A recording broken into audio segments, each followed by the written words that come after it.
you take your shoes off, again from the same place, go to the exit, you will find me after the exit with the flag. I will wait for you there, okay? So dear guest, Sultan Ahmet, a sultan who has become his title with the age 13. Yes, very young. Yes. Do we have anybody who's 13? Nobody from the young guys? 13, eh? 13 to 14. Dear guest, because of being a very young guy, when he has become a sultan, he was the leader of all the Ottoman Empire with the age 13, especially the European kings, because the royal family was praying till this mosque was finished in Hagia Sophia. And they said, why do the Ottoman sultans not build a mosque in Sultan Ahmet Square? Why are they still going and praying on Friday in Hagia Sophia? Maybe they don't have money. Maybe we should collect some money and send them. They were kidding with him because he was a small guy. And then when he has come to the age 15, 16, he decided to build a mosque. He invited a very important architect, Sedefkar Mehmed Ağa, who was or who used to be the best student of the famous architect Mimar Sinan. Imagine you are living in the end of the 16th, beginning of the 17th century. You are the best architect of the world. Don't forget, in that time, no internet, no TV, nothing.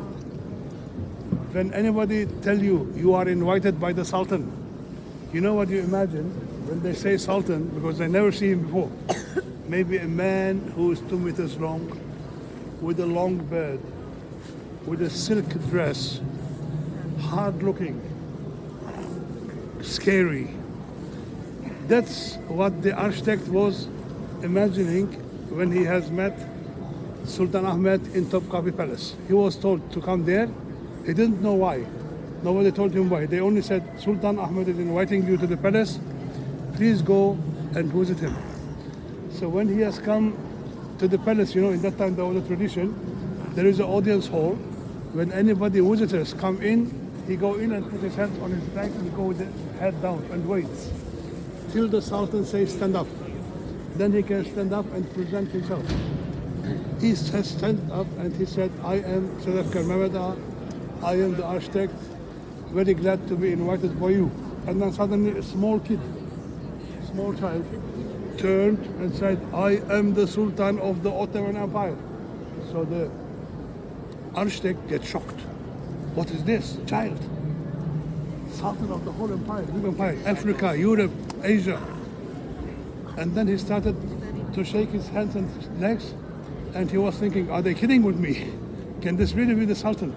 But when the conversation goes on, he understood that this young guy has a very high IQ, very smart. Very intelligent. Yeah, high intelligence. He told him, I invited you to here because I want you to build for me a mosque. This mosque should be directly on the seats of the old Byzantine kings. This mosque is built now, the bottom is the lodge of the old Byzantine king when they have come to here to watch the stadium, the hippodrome. He said, dear architect, we have every 90 years a big earthquake in Istanbul. So I want you, first of all, to take care about the dome. So please put the dome not on regular columns. Those are regular columns. You see the columns? I want you to use elephant leg. Look how thick, how big. This is called elephant leg. Put the dome on 4 elephant legs because I don't want it to break down in the next earthquake. Hagia Sophia, every 90 years, the dome has broken down and it has to need to be rebuilt. But you know who fixed it? Mimar Sinan. Yeah, the man who built the Suleymaniye Mosque. The Sultan Suleiman asked him, do you have a solution? He said, yes, I have a solution. We will build windows inside, make it lighter, and use very, very soft stone, so it will not break again. And he's right. So far, it didn't break in the next earthquakes. And the man who built this mosque was the student of him. He was a student of Mimar Sinan. No. Sedefkar Mehmed Ağa is the builder of this.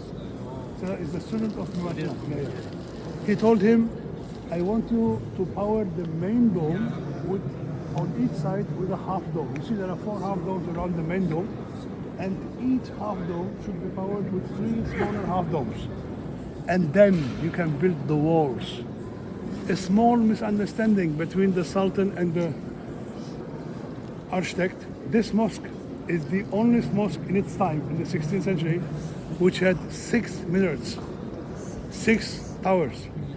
You know how the misunderstanding is? It's like this. In our language, in Turkish, the word 6 and the word gold is very similar.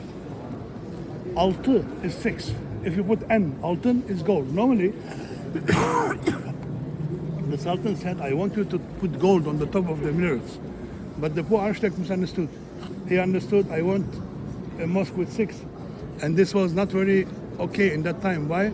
Because there was only, in the whole world, only one mosque with 6. You know which one? Masjid al-Nabawi. It had 6. Now, if you have seen Masjid al-Nabawi, it has 10. But in that time, it had 6. And all the mosques here around, 4.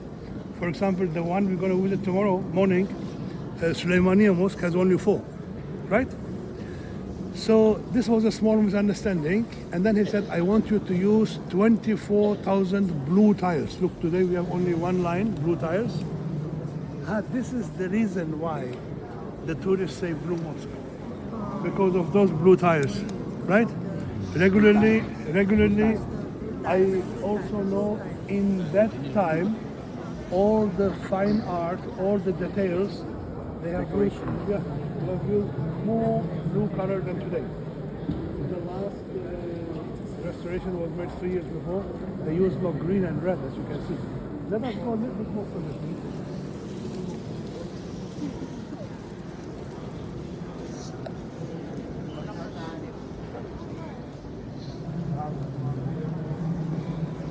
Please come further.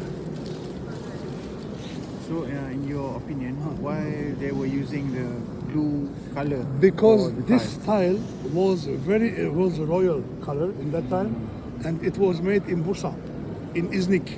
Blue is royal color. Royal color at yes. that time. Yeah, at that time. And this was the wish of this young sultan to use blue tiles. Also, he used a lot of blue tiles in Topkapi Palace. Later on, it's visible. And then he left.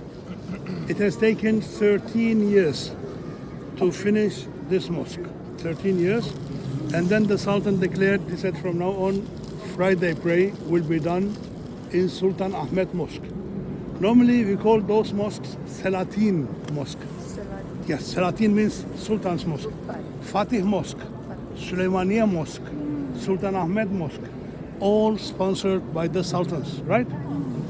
So here, dear guest, a very bad event when he has finished this mosque in Saudi Arabia. The family Abu Saud has heard that it was a mosque with 6 minarets, and they sent a message to the Sultan. They said, you can be the Caliph, this doesn't change, but you cannot build a mosque with 6 minarets. Means you see yourself and the Prophet Muhammad on the same level. He said, no, astaghfirullah, never. I never see myself on the same level.